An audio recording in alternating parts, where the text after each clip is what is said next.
ಕುಡಿದ ಮತ್ತಿನಲ್ಲಿ ಕರ್ತವ್ಯ ನಿರತ ಪೊಲೀಸ್ ಅಧಿಕಾರಿ ಮೇಲೆ ಹಲ್ಲೆ ಮತ್ತು ಹಣದ ವಂಚನೆಯ ಪ್ರಕರಣದಲ್ಲಿ ಯಲ್ಲಾಪುರ ವಿಧಾನಸಭಾ ಕ್ಷೇತ್ರದ ಕಾಂಗ್ರೆಸ್ ಮಾಜಿ ಶಾಸಕ ವಿಎಸ್ ಪಾಟೀಲ್ ಪುತ್ರನನ್ನು ಬೆಂಗಳೂರಿನಲ್ಲಿ ಶನಿವಾರ ರಾತ್ರಿ ಮುನ್ಗೋಡ್ ಪೊಲೀಸರು ಬಂಧಿಸಿದ್ದಾರೆ. 2011ರಲ್ಲಿ ಮುನ್ಗೋಡ್ ಅರಣ್ಯ ಇಲಾಖೆಯ ಐಬಿಯಲ್ಲಿ ಕುಡಿದ ಮತ್ತಿನಲ್ಲಿ 15 ಜನರ ಜೊತೆ ಸೇರಿ ಎಎಸ್ಐ ಬಾಲಕೃಷ್ಣ ಪಾಲೇಕರ್ ಮೇಲೆ ಹಲ್ಲೆ ನಡೆಸಿದ್ದರು. ಇದಲ್ಲದೆ 2 ಚೆಕ್ ಬೌನ್ಸ್ ಪ್ರಕರಣ ಸೇರಿ ಬಾಪುಗೌಡ ಪಾಟೀಲ್ ವಿರುದ್ಧ ಸೆಕ್ಷನ್ 353, 141, 143, 147, 323, 353, 504, 506, 149ನೇ ಅಡಿ ಪ್ರಕರಣ ಸಹ ದಾಖಲಾಗಿತ್ತು. ಕೋರ್ಟ್ಗೆ ಹಾಜರಾಗದೆ ಕಳೆದ 6 ತಿಂಗಳಿನಿಂದ ತಲೆಮರೆಸಿಕೊಂಡಿದ್ದ ಬಾಪುಗೌಡ ಪಾಟೀಲ್ನನ್ನು ಮುನ್ಗೋಡ್ ಪೊಲೀಸರು ಶನಿವಾರ ತಡರಾತ್ರಿ ಬೆಂಗಳೂರಿನಲ್ಲಿ ಬಂಧಿಸಿ ಮುಂಜಾನೆ ಮುನ್ಗೋಡ್ನಲ್ಲಿ ನ್ಯಾಯಾಧೀಶರ ಮುಂದೆ ಹಾಜರುಪಡಿಸಿದ್ದು ನ್ಯಾಯಾಂಗ ಬಂಧನ ವಿಧಿಸಿ ಶಿರಸಿ ಸಬ್ ಜೈಲ್ಗೆ ಕಳುಹಿಸಲಾಗಿದೆ.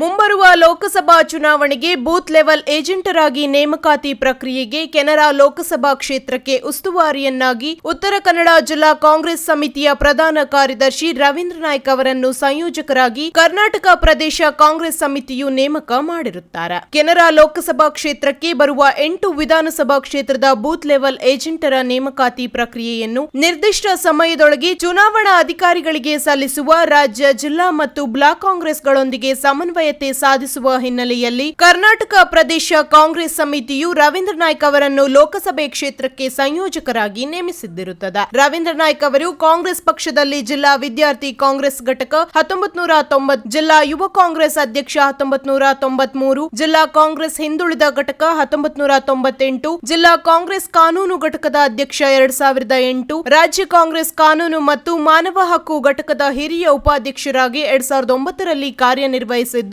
ಹಾಲಿ ಜಿಲ್ಲಾ ಕಾಂಗ್ರೆಸ್ ಅಧ್ಯಕ್ಷ ಸಾಯಿನಾಥ್ ಗಾಂವ್ಕರ್ ಅವರ ಅಧ್ಯಕ್ಷತೆಯಲ್ಲಿ ಜಿಲ್ಲಾ ಸಮಿತಿಯಲ್ಲಿ ಪ್ರಧಾನ ಕಾರ್ಯದರ್ಶಿಯಾಗಿ ಕಾರ್ಯನಿರ್ವಹಿಸುತ್ತಿದ್ದಾರೆ.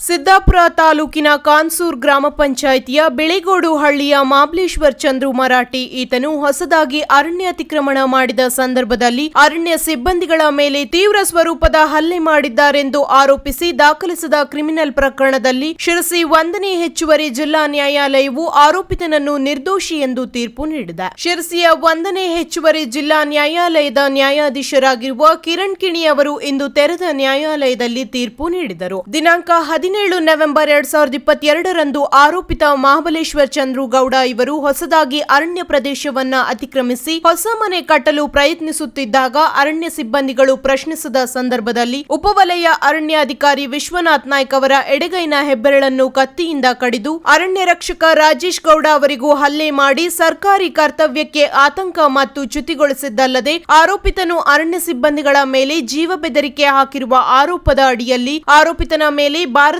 ದಂಡ ಸಂಹಿತೆ ಕಲಂ 333, 332, 353, 307, 504, 506 ಅಡಿಯಲ್ಲಿ ಸಿದ್ದಾಪುರ ಪೊಲೀಸ್ ಠಾಣೆಯಲ್ಲಿ ಪ್ರಕರಣ ದಾಖಲಾಗಿತ್ತು. ಜಿಲ್ಲೆಯಲ್ಲಿ ಅರಣ್ಯ ಸಿಬ್ಬಂದಿಗಳ ಮೇಲೆ ಹಲ್ಲೆ ಮಾಡಿರುವ ಈ ಪ್ರಕರಣವು ಜಿಲ್ಲಾದ್ಯಂತ ಸಂಚಲನ ಮೂಡಿಸಿತ್ತು. ಆರೋಪಿತನ ಪರವಾಗಿ ಹಿರಿಯ ವಕೀಲ ರವೀಂದ್ರ ನಾಯ್ಕ್ ವಾದ ಮಂಡಿಸಿದ್ದು, ವಕೀಲರಾದ ಉದಯ್ ನಾಯ್ಕ್ ಮತ್ತು ಕುಮಾರಿ ಸುರೇಖಾ ಅವರು ಸಹಕರಿಸಿದ್ದರು.